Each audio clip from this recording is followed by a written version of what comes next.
दुनिया भर में 21 फरवरी को मातृभाषा दिवस मनाया जा रहा है। आज विश्व मातृभाषा दिवस के मौके पर राजस्थान के लोगों की एक पुरानी पीड़ा फिर से सामने आई है। राजस्थानी भाषा को संविधान की 8वीं अनुसूची में जगह न मिलने के कारण इसे वो सम्मान और हक नहीं मिल पाया है जिसकी ये भाषा हकदार है। इस मुद्दे पर साहित्यकारों और राजस्थानी भाषा प्रेमियों ने आवाज उठाई है। वहीं अब युवाओं ने सोशल मीडिया पर इसे लेकर मुहिम भी शुरू कर दी है। राजस्थानी के प्रसिद्ध रचनाकार केसी मालू ने कहा कि राजस्थानी भाषा सबसे पुरानी और समृद्ध भाषाओं में से एक है। इस भाषा में वीर रस, श्रृंगार रस, भक्ति रस सहित कई अन्य विधाओं में साहित्य रचा गया है। फिर भी ये भाषा आज तक मान्यता से वंचित है, जो राजस्थान की सांस्कृतिक धरोहर के लिए एक सोचनीय विषय है।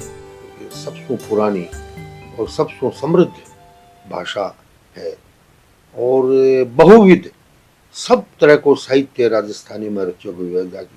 हो सके दूसरी भाषाओं में इतना साहित्य है या नहीं। वीर रस, श्रृंगार रस, वात्सल्य रस, भक्ति रस सब रसांसों भरोड़ी रचनावां जिकी साहित्य के प्रत्येक मानदंड पर खरी उतरे। पद्य, गद्य, उपन्यास, कहानी, वार्ता सब तरह को साहित्य राजस्थानी में रचोड़ो है। लेकिन आज इन्हें राजकीय मान्यता को नहीं। अपने वास्ते बहुत बड़ी सोच की बात है।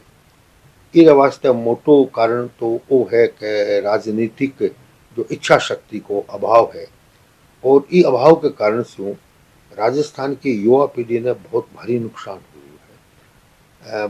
आज वोट मांगती बगत सगला लोग राजस्थानी में बोले। मोदी जी भी आवे तो खणी खम्मा बोले, लेकिन वह खणी खम्मा तो शब्द तई रह जाए, आगे बढ़े नहीं। और इमें अब राजस्थान भारत सरकार की यदि 8वीं संविधान सूची में नहीं भी आवे, जब तक यदि राजस्थान सरकार इन्हें पढ़ाई में शामिल कर देवे या वह दूसरी राजभाषा बढ़ा देवे तो मेरे में कोई बाध्यता को नहीं कि वह भाषा 8वीं अनुसूची में होनी चाहिए। अब वहीं साहित्यकार डॉक्टर भारत ओला ने बताया कि राजस्थानी भाषा को केंद्र और राज्य सरकारों से मान्यता मिलनी चाहिए। उनका कहना था कि ये मुद्दा केवल साहित्यकारों का नहीं बल्कि रोजगार और संस्कृति से जुड़ा हुआ है। साथ ही उन्होंने उम्मीद जताई कि सरकार इसे 8वीं अनुसूची में शामिल करे और द्वितीय भाषा के रूप में स्वीकार करे। राजस्थानी भाषा की मान्यता का मुद्दा लंबे वक्त पेंडिंग है और कोई भी जायज मांगी अगर कोई सरकार अनदेखी करे तो भविष्य में बहुत बड़ा संघर्ष की भूमिका रखा है। जैसे केंद्रीय साहित्य अकादमी राजस्थानी मान्यता दे रखी है, यूजीसी मान्यता दे रखी है, माध्यमिक शिक्षा बोर्ड मान्यता दे रखी है, आकाशवाणी और दूरदर्शन मान्यता दे रखी है। जो भाषा की जितनी भी अकादमी है वह मान्यता दे रखी है। तो सरकार ने समझनी चाहिए कि जो सिर्फ संस्था है, जो विद्वानों की संस्था है, वह एक भाषा ने मान्यता दे दी तो सरकार ने भी मान्यता दे देनी चाहिए। और अब तो क्या एक डबल इंजन की सरकार है, तो राजस्थानी ने सेकंड लैंग्वेज घोषित करनी चाहिए और केंद्र सरकार ने 8वीं अनुसूची में इन्हें शामिल करनी चाहिए। और यह मांग कोई साहित्यकारों की मांग को नहीं, यह मांग जो है वो रोटियों को जरूरी है, रोजगारों को जरूरी है, संस्कृति और संस्कार और परंपराओं को जरूरी है। पद्मश्री से सम्मानित साहित्यकार सीपी देवल ने कहा कि राजस्थान की पहचान उसकी परंपरा, संस्कृति और भाषा से है, लेकिन अब तक राजस्थानी को वो सम्मान नहीं मिल पाया है जिसकी ये भाषा हकदार है। उन्होंने राज्य सरकार से मांग की है कि राजस्थानी को द्वितीय भाषा के रूप में स्वीकार किया जाए ताकि प्रदेश में शिक्षा के रास्ते खुलें और निरक्षरता की समस्या का समाधान हो सके। कि राजस्थानी भाषा को मान्यता नहीं, मेरे यहाँ का जो सांस्कृतिक दृश्य है वह भी एक बिल्कुल स्पष्ट नहीं है, क्योंकि राजस्थान की अस्मिता ही नहीं बनेगी। राजस्थान कोई एक नक्शा खींच करके बना देने से कोई राजस्थान या कोई प्रांत नहीं बन जाता। तो वो क्या खासियत है जो उस प्रांत को, राजस्थान को राजस्थान बनाता है।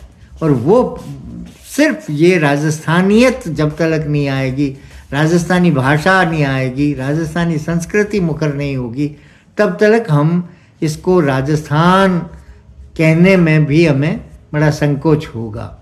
मित्रों, बहुत अरसा बीत गया है। अरे अभी तो न्यू एजुकेशनल पॉलिसी में भी सरकार ने ये निर्णय लिया है कि मातृभाषा में प्राइमरी की पढ़ाई हो।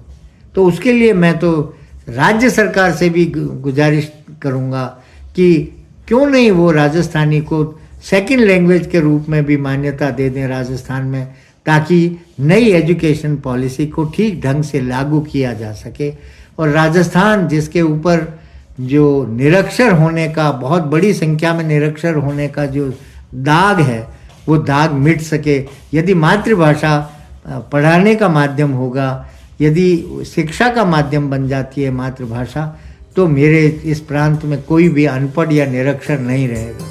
राजस्थानी भाषा को मान्यता देने की मांग को लेकर अब युवाओं ने भी सोशल मीडिया प्लेटफॉर्म पर मुहिम शुरू कर दी है।